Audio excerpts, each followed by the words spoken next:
Question 52, esophagus and stomach. The esophagus goes through the mediastinum and the stomach lies in the abdominal cavity.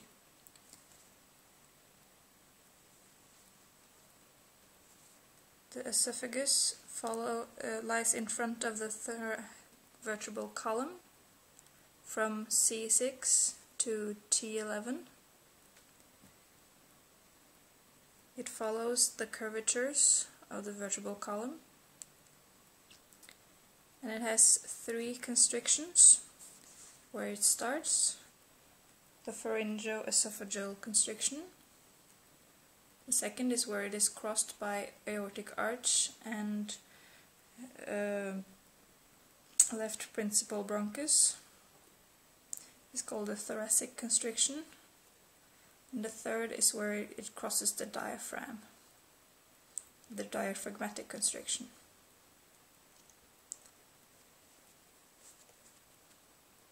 The relations of the cervical part is the trachea, goes up in front here, and laryngeal recurrent nerves.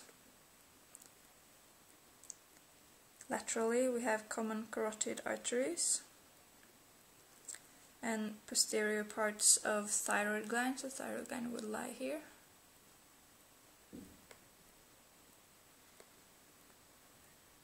And posteriorly we have vertebral column. Relations of thoracic part. Anteriorly we have still trachea.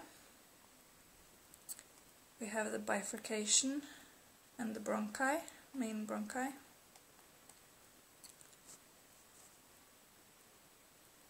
And in front we also have the heart in the pericardium.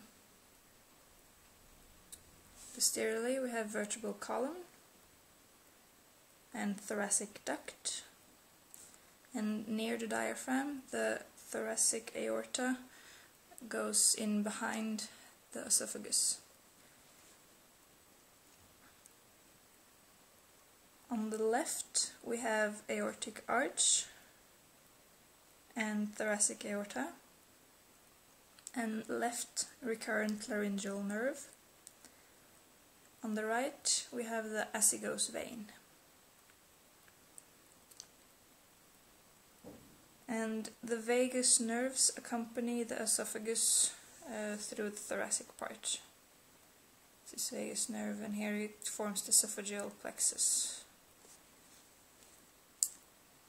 The abdominal part is covered by peritoneum, and anteriorly it is covered by the left lobe of the liver. Liver would lie here. And posteriorly it is covered by diaphragm.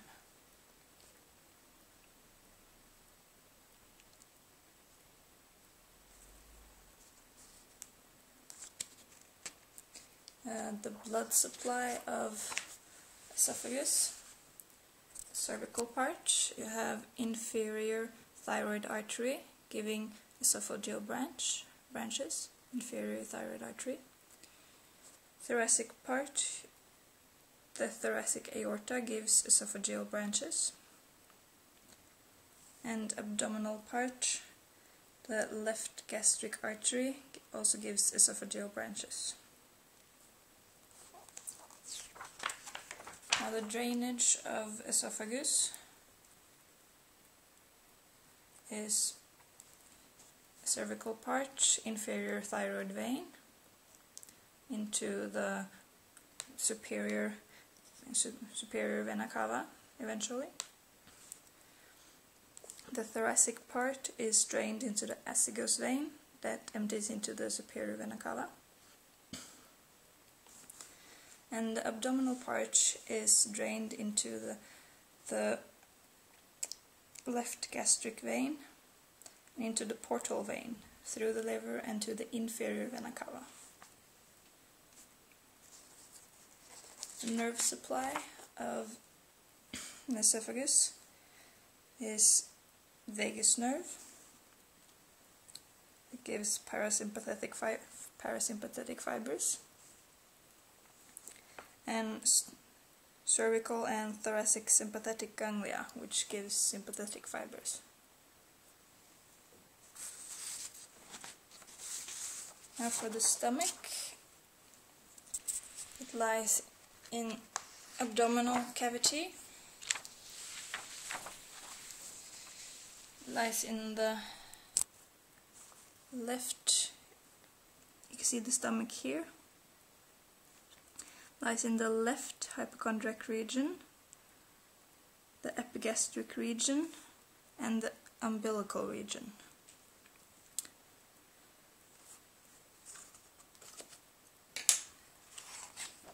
The parts of the stomach is the fundus, the body, the pyloric part, which is divided into pyloric antrum and pyloric canal. You have two orifices in the stomach. You have the cardiac orifice, where the esophagus opens into the stomach. And you have the pyloric orifice, it's called pyloric sphincter. And it goes into the duodenum. The stomach has an anterior wall, and behind it is the posterior wall. It has a lesser curvature and a greater curvature.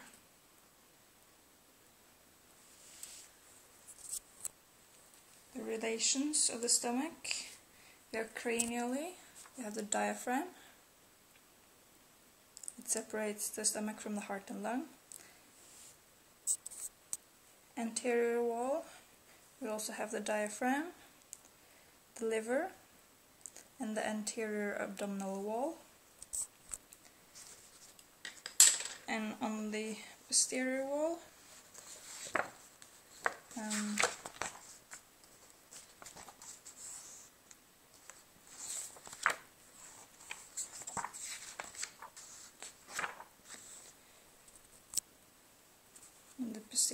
it is related to pancreas, spleen, and also the diaphragm, to the left kidney, left suprarenal gland, and transverse mesocolon, and caudally, or underneath, it is related to the transverse colon. The gastric wall is the muscular layer of the gastric wall. You have a longitudinal layer, a circular layer, and an oblique layer.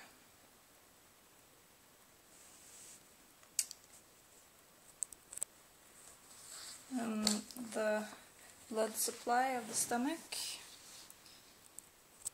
you can see here is the stomach, and you have right and left gastric artery. It's left gastric, right gastric, and you have right and left gastroepiploic artery, right gastroepiploic, left gastroepiploic artery.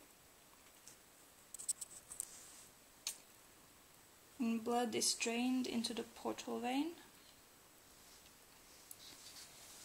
And lastly, the nerve supply is by the vagus nerve. Here you have vagus nerve.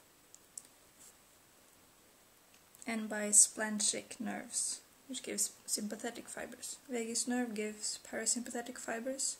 Splanchnic nerves gives parasympathetic fibers.